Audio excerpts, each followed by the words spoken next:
wabarakatuh. Selamat pagi semua. Saya Ceni bertemu kembali dalam podcast Obsasi Rabain hari ini, Rabu 21 Februari 2024.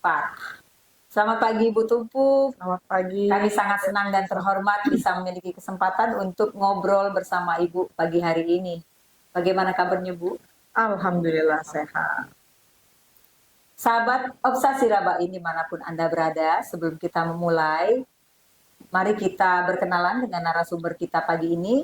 Tentunya selain perkenalan, kita langsung persilakan Ibu untuk berbagi sedikit tentang latar belakang dan pengalaman Ibu selama di dunia keperawatan. Apa sih Bu yang mendorong Ibu memilih profesi ini? Silahkan Ibu.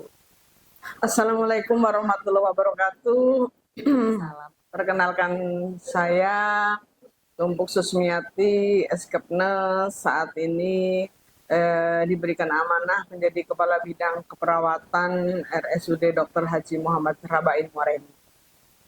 Latar belakang saya adalah profesi saya sebagai perawat yang melatar belakangi sebenarnya itu ceritanya dari masa kecil, di mana saya saat SD, kakak saya 2 orang masuk ke rumah sakit, sementara ibu saya sibuk. Jadi saya yang membantu menunggui kakak saya dan melayani kakak saya selama di rumah sakit. Kemudian tercetuslah oleh perawat rumah sakit tersebut mengatakan, oh adek ini kok kayaknya pantas ya jadi perawat. Ya. Jadi saya nggak tahu mau jadi perawat itu harus sekolah di mana, harus di kota mana. Saya nggak tahu, belum terpapar, dan saya tidak punya informasi kemana saya harus sekolah kalau seandainya saya mau jadi perawat.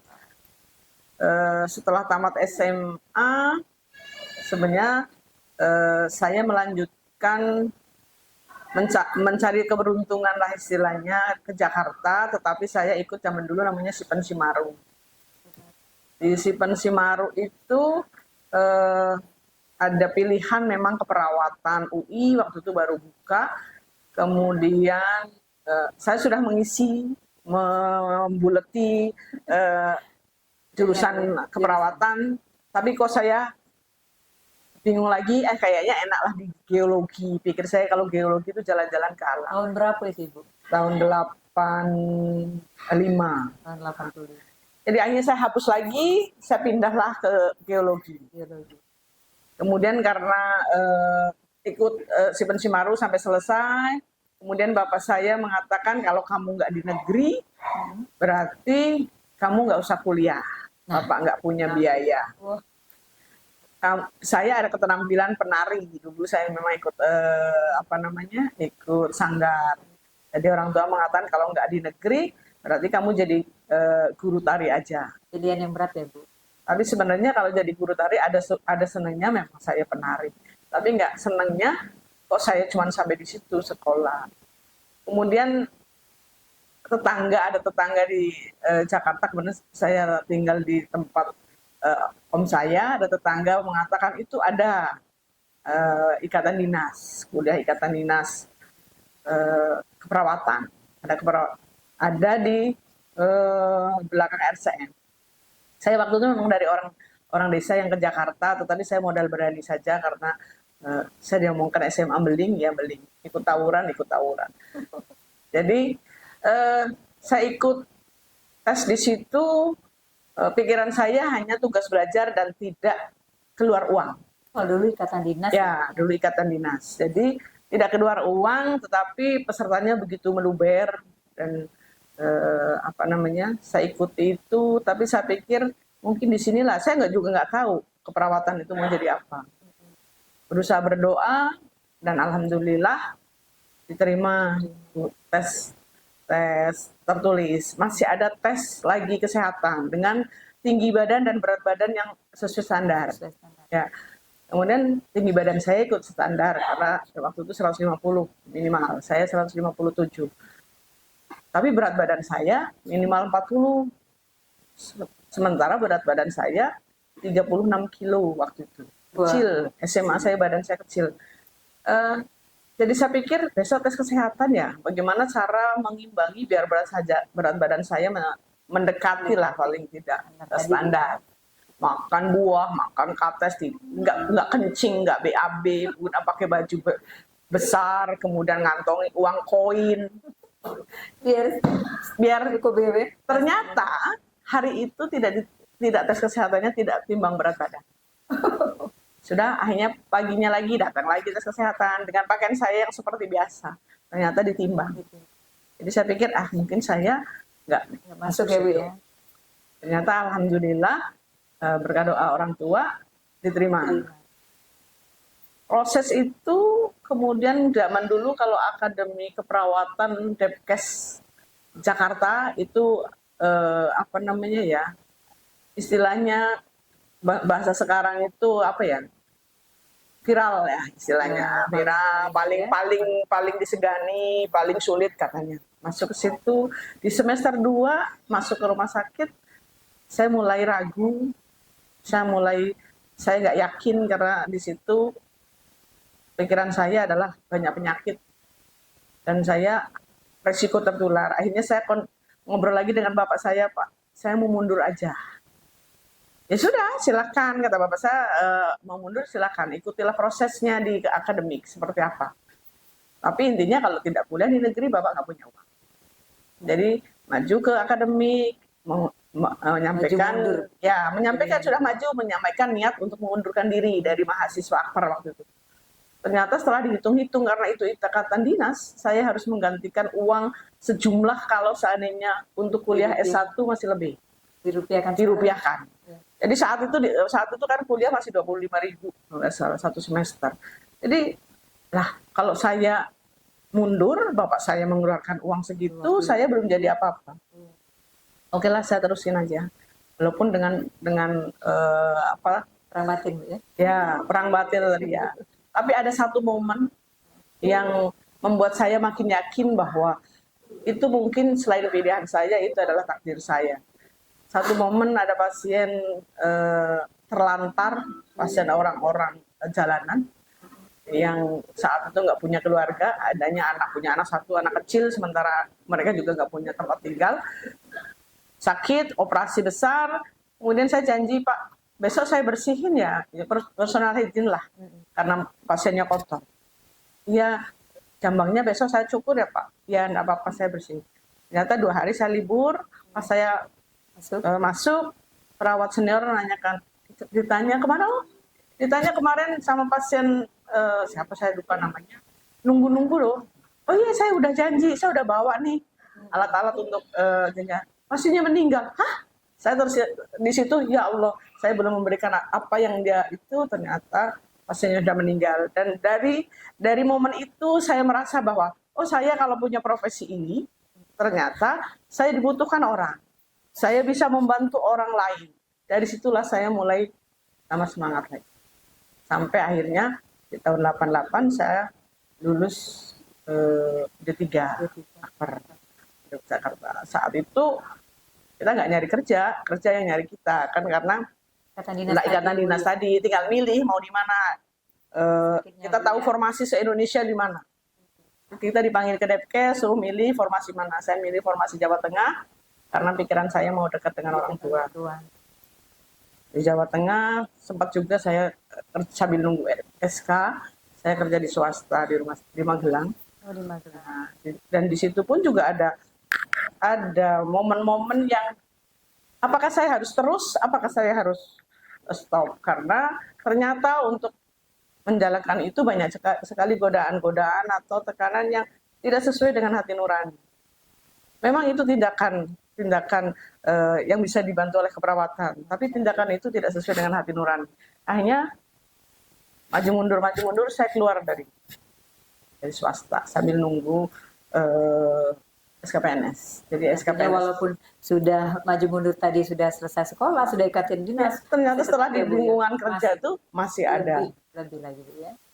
Jadi akhirnya saya SK pertama di RSUD Margono Soekarjo Purwokerto. Jauh ya, di Purwokerto dari 88 kemudian 93 saya pindah Muara ini mengikuti suami. Oh, ketemu jodoh Ya, ya. ketemu jodohnya Ketemu di jodoh. Purwokerto, tapi karena suami dipindah tugaskan ke Muareni, maka saya ikut di Muareni.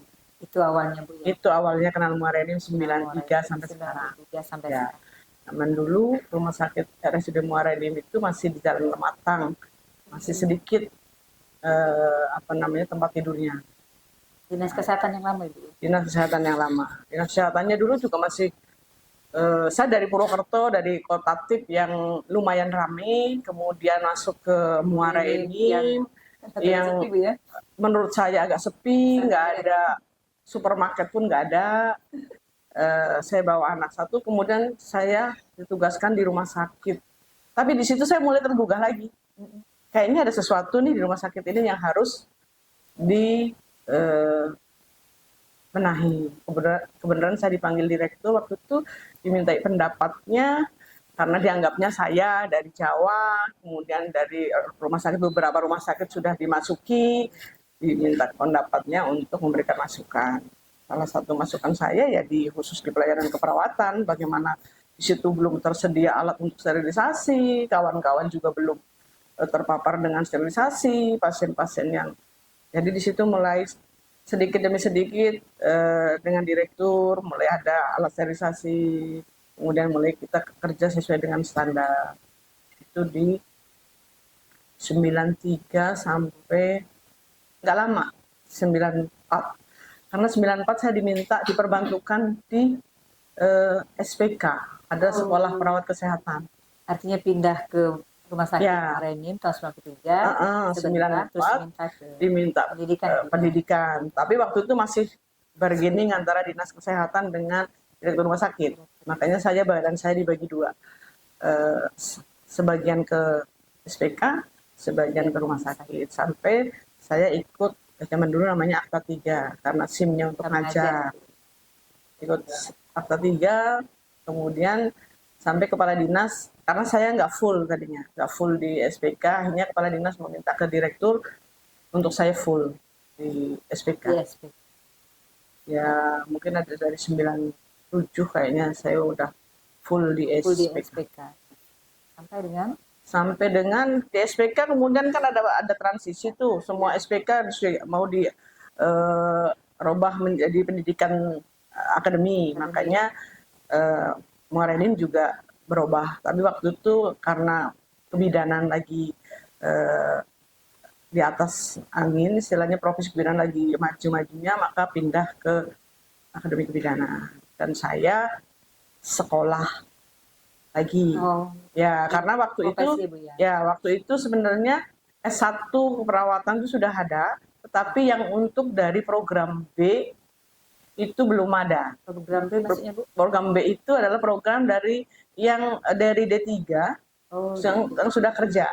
Jadi diterimanya itu di program B, tidak sama dengan yang reguler yang A. Nah itu saya 3 kali juga saya mencoba untuk ke S1. Waktu itu anak saya kembar masih umur 3 bulan. Saya tes ke UI. 2 kali saya ke UI, saya gagal. Kemudian yang ketiga kali saya coba ke UGM. Ternyata suami saya lebih ridho ikhlas kalau saya ke UGM dengan pertimbangan dekat keluarga kalau mau nitipkan anak. Ternyata benar. Alhamdulillah diterima di UGM tahun 2000. Selesai dengan NES 2002. Ya. 2002 kembali lagi ke Muareni, ke Akbid, dan saya menghadap ke kepala dinas karena menurut saya ilmu saya akan lebih pas apabila diterapkan di rumah sakit. Ilmu keperawatan itu lebih pas diterapkan di rumah sakit. Kenapa? Karena D3-nya adalah D3 kebidanan. Jadi ya, tapi bargaining lagi, direktur kepala dinas masih keberatan. Karena kalau saya ke rumah sakit artinya saya meninggalkan akademi kebidanan yang notabene waktu itu masih ada mahasiswanya yang di asrama. Jadi saya suruh ikut ngawasi asrama.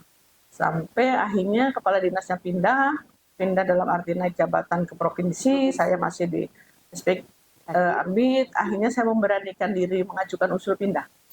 Maksud pindah ke rumah sakit dengan harapan saya bisa eksis untuk menerapkan ilmu saya maksimal gitu.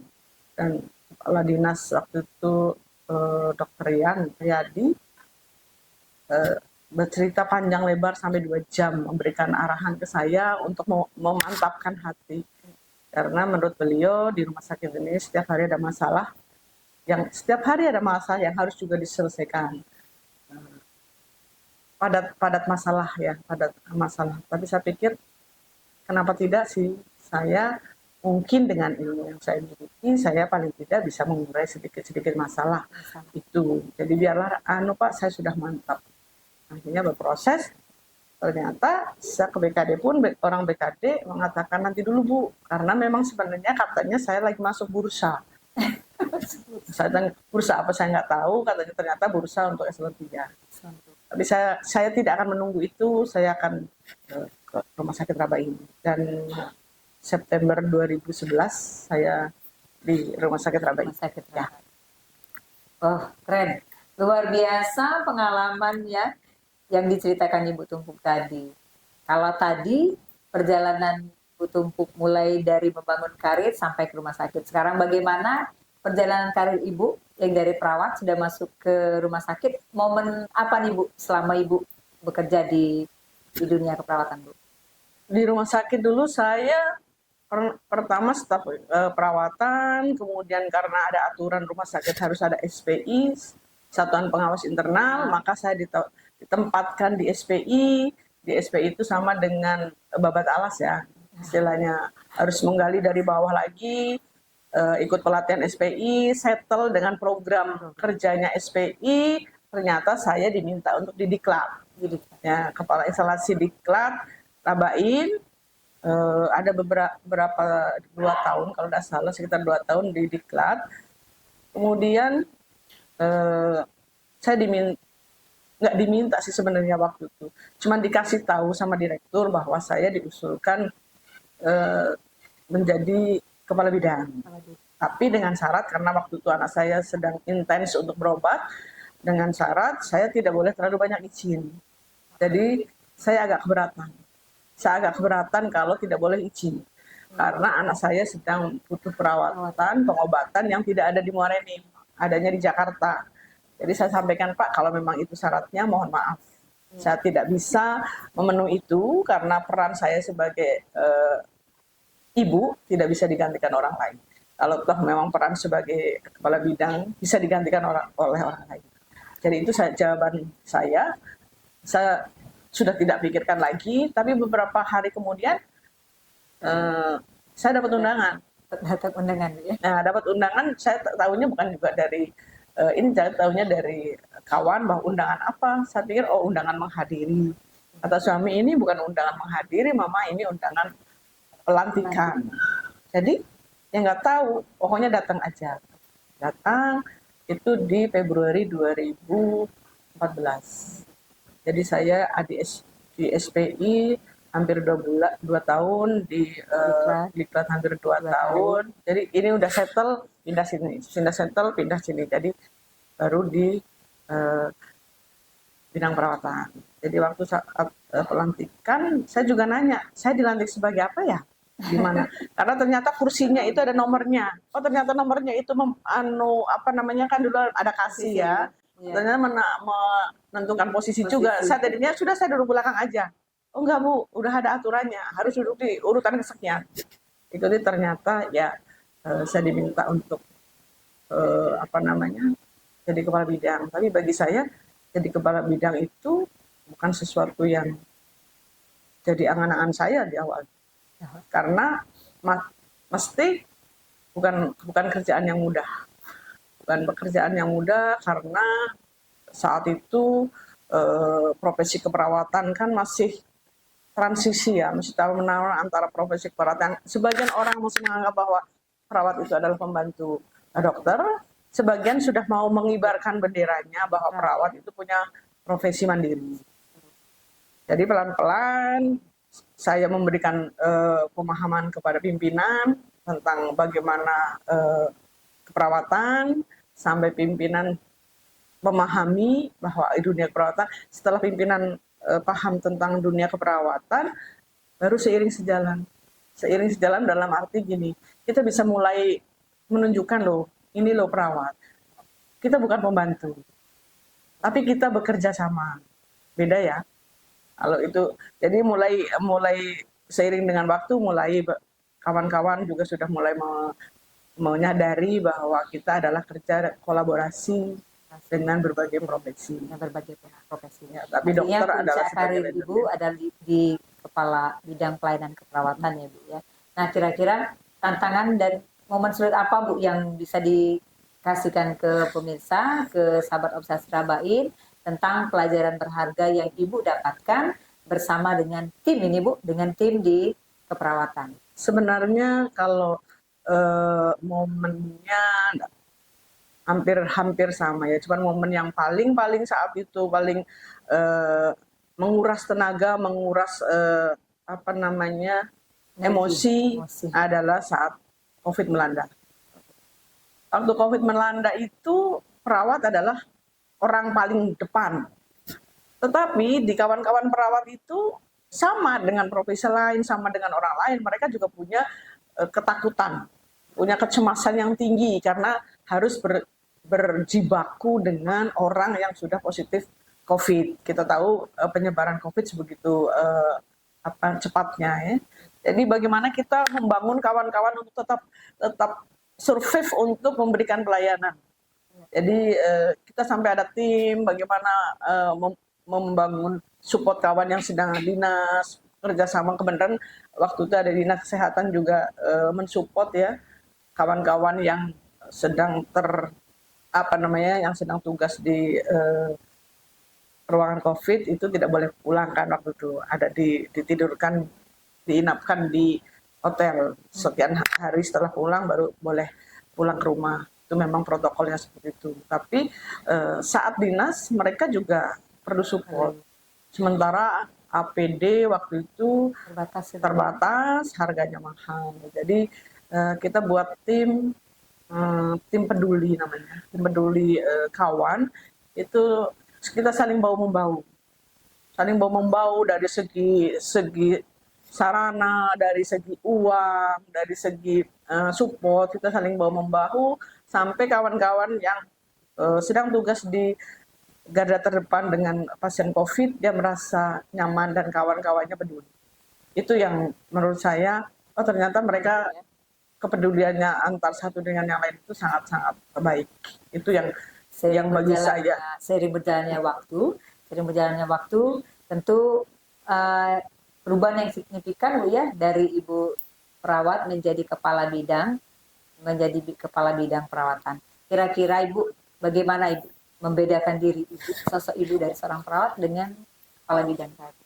Kalau saat jadi kepala bidang, saya memposisikan diri bahwa kawan-kawan perawat yang di pelayanan itu adalah support system yang luar biasa untuk saya.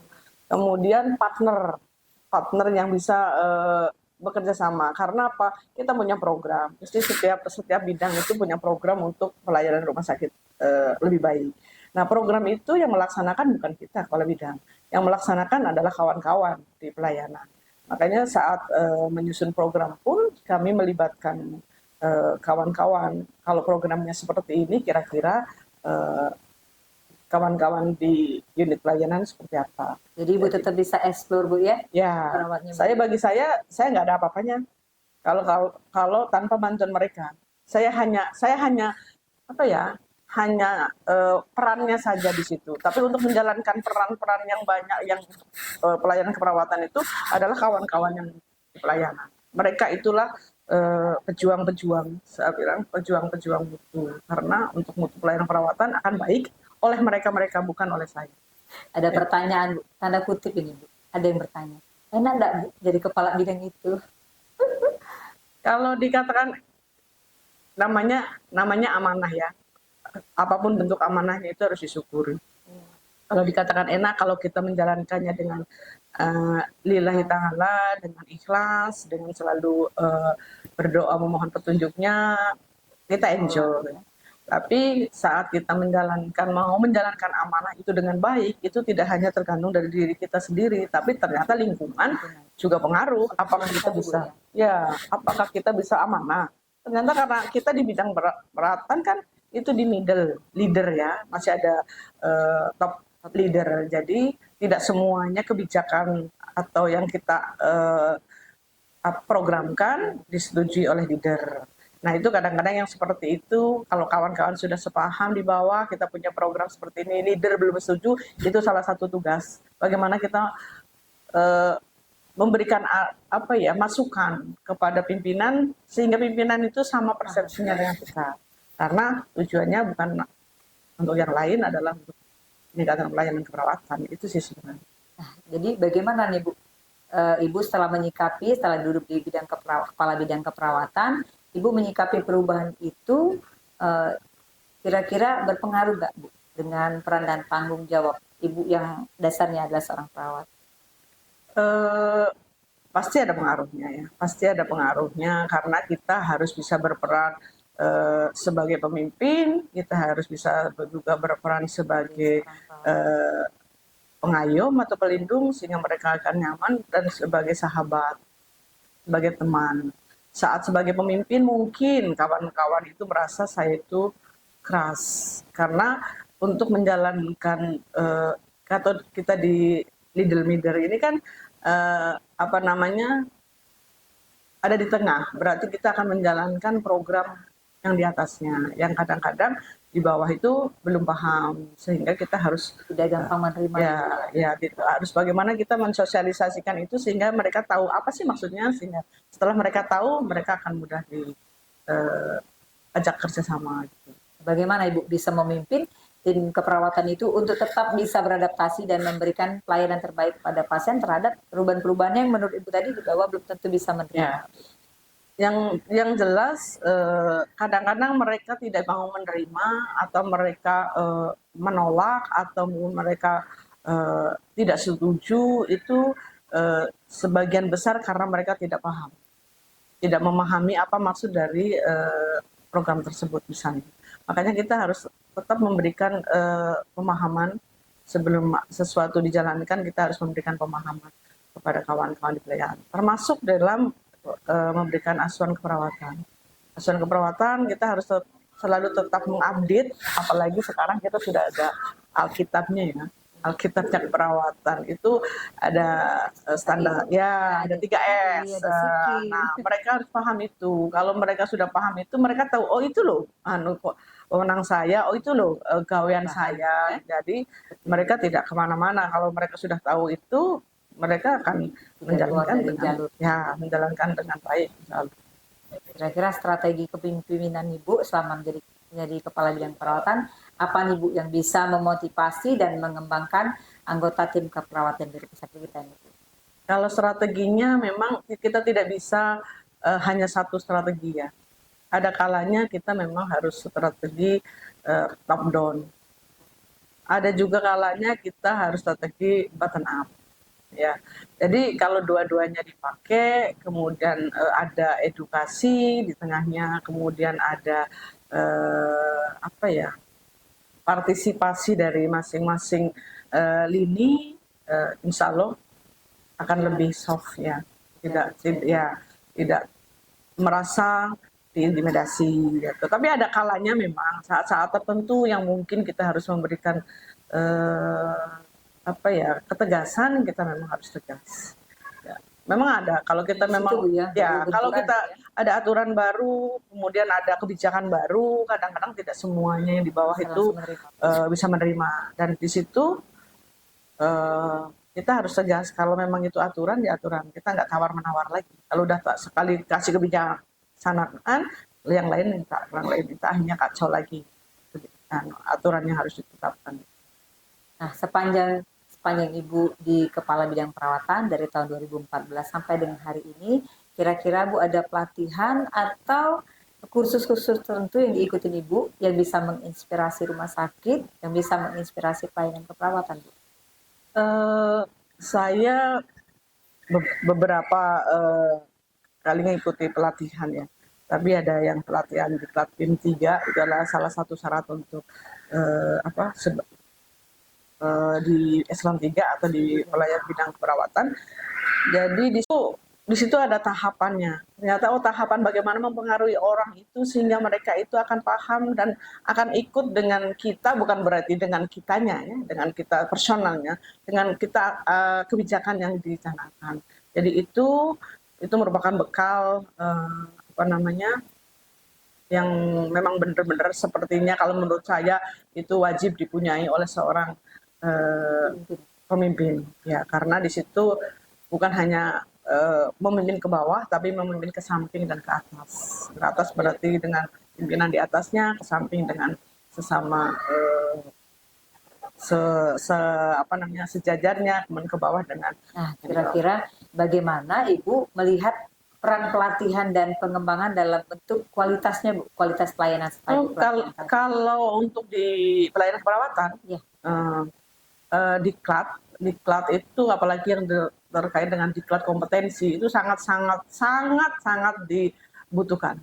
Kalau kita mau meningkatkan pelayanan, nonsen kalau tanpa kita meningkatkan kompetensi. Karena seiring dengan waktu, kompetensi itu akan selalu berubah. Kewenangan itu akan selalu juga berubah. Jadi dengan adanya kompetensi yang melalui diklat kita dapatkan itu, pelayanan pasti akan jauh lebih baik. Termasuk diantaranya adalah kita punya yang namanya standar pelayanan minimal yang ditetapkan oleh Kemenkes kan. Kalau itu ada standar pelayanan minimal harus kompetensi ini, harus kompetensi. Kalau ternyata memang itu tidak tercapai, juga artinya standar pelayanan rumah sakit tidak sesuai.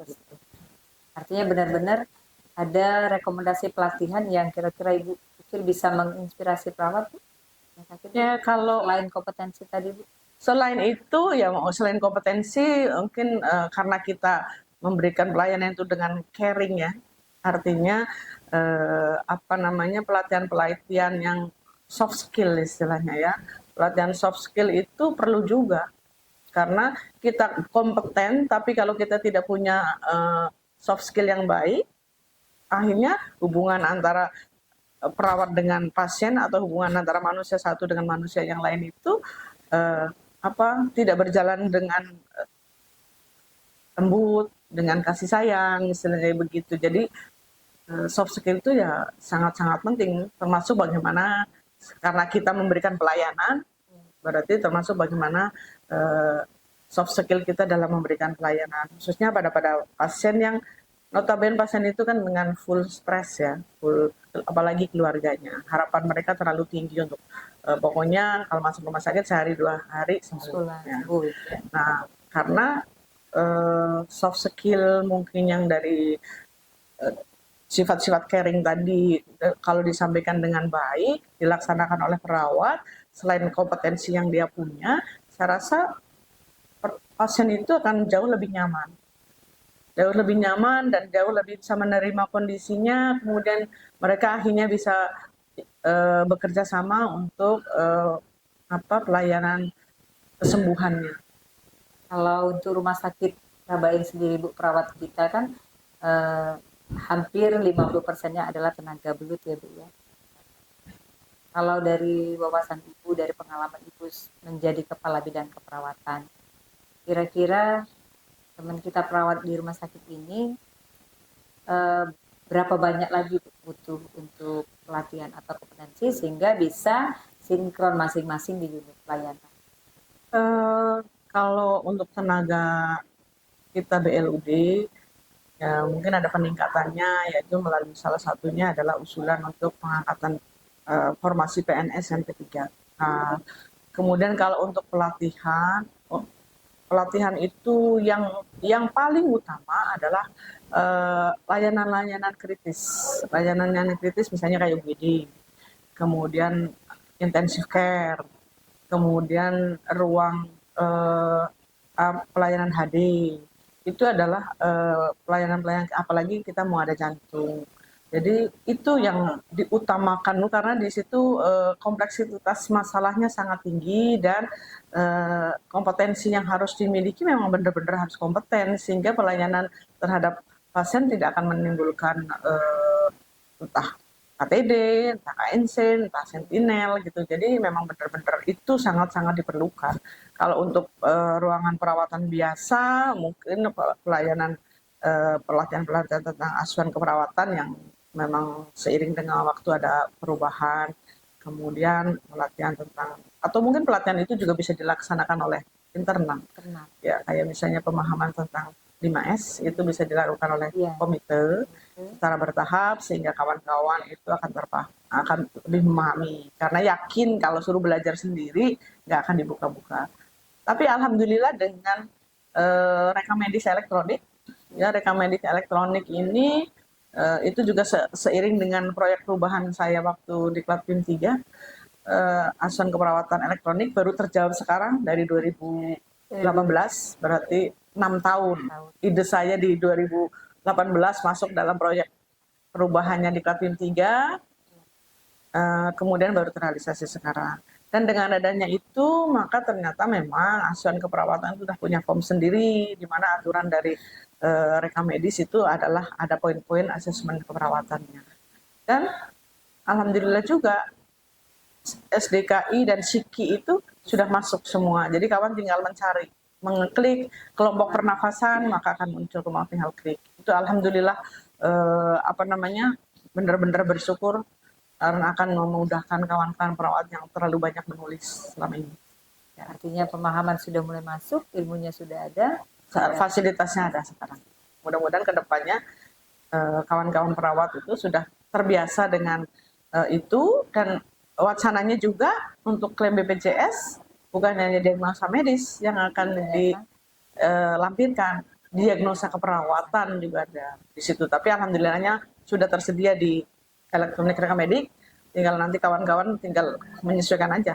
Meski di awalnya agak terkesan pelan dan mungkin agak susah Bu ya, ke depan semoga Bu ya. Semoga ya, karena ini menurut saya ini adalah perubahan yang benar-benar menguntungkan bagi perawat. Kalau di awal mungkin capek, lelet segala macam, itu mungkin adalah kendala ya. Tapi seiring waktu ke depan dia tidak harus buka buku lagi.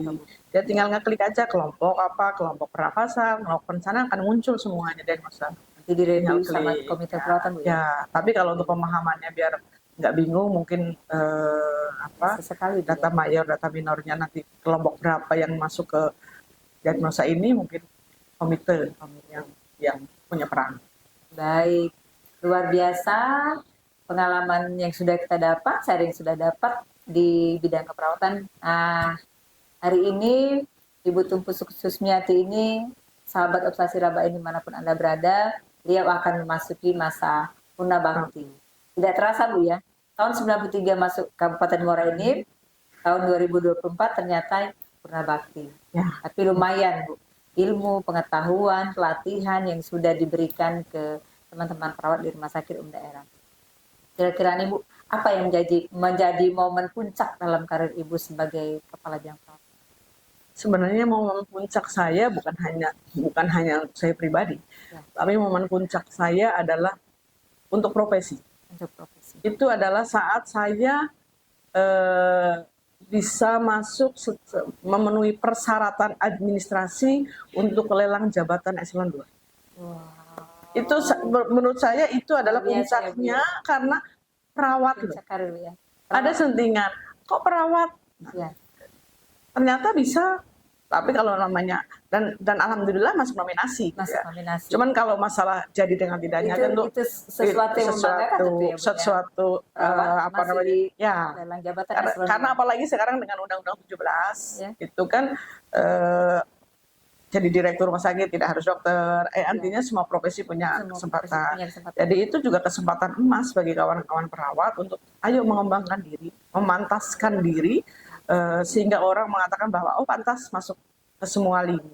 Jadi bagi saya itu adalah puncak yang untuk profesi saya, karena perawat yang tadinya dianggap katanya pembantu dokter, kemudian mulai bisa menyampaikan kiprahnya menjadi mitra, walaupun masih di sana sini belum semuanya, kemudian masuk ke dalam birokrasi, ternyata bisa memasuki syarat itu, dan kita bisa bertaruh, kita bisa mengikuti prosesnya sampai akhirnya masuk ke nominasi. Bagi saya itu untuk profesi perawat, mudah-mudahan nanti ada yang mendudukinya. Karena di luar Jawa sudah ada yang jadi PLT direktur. Oh itu ya Bu ya. Ya, di luar Jawa ada PLT direktur. Kalau kayak SKM, kemudian farmasi, kan mereka bisa menduduki kepala dinas.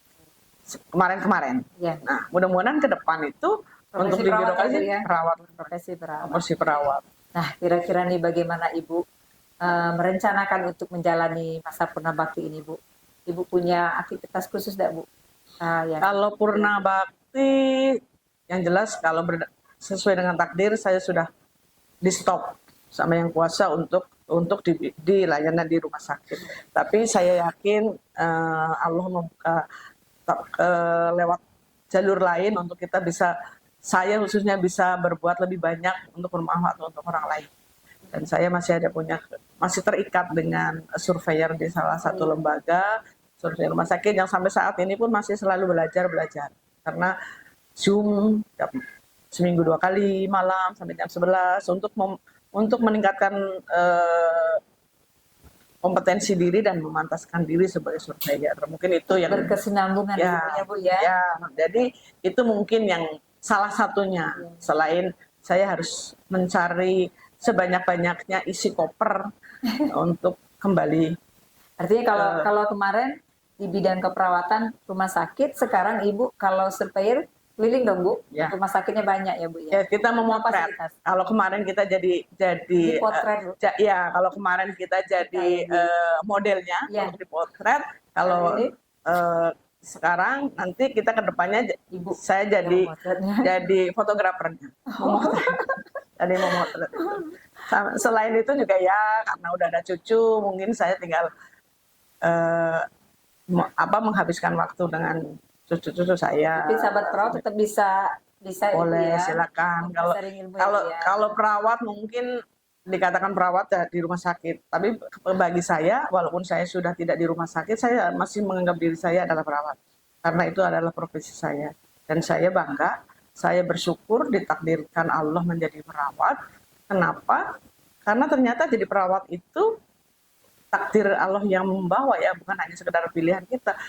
Allah sudah membukakan di depan mata kita di setiap harinya kita untuk bisa mengisi koper kita untuk pulang ke negeri asal, pulang menghadap yang kuasa. Di setiap harinya kita, karena kita di situ ditakdirkan untuk menolong orang, dan orang itu yang akan ditolong itu tidak kita cari, orang itu datang ke rumah sakit.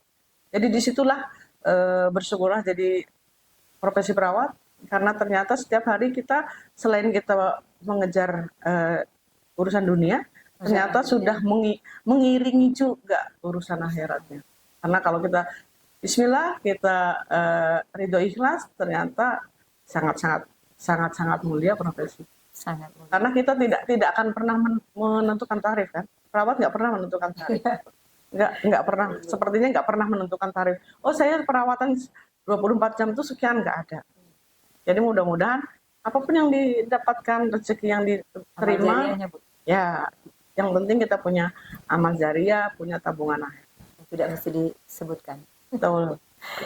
Terakhir nih Bu, kira-kira tolong diberi pesan dan saran Bu untuk perawat di generasi yang akan datang, khususnya teman-teman perawat di Rumah Sakit Umum Daerah Dr. Haji Muhammad Rabain.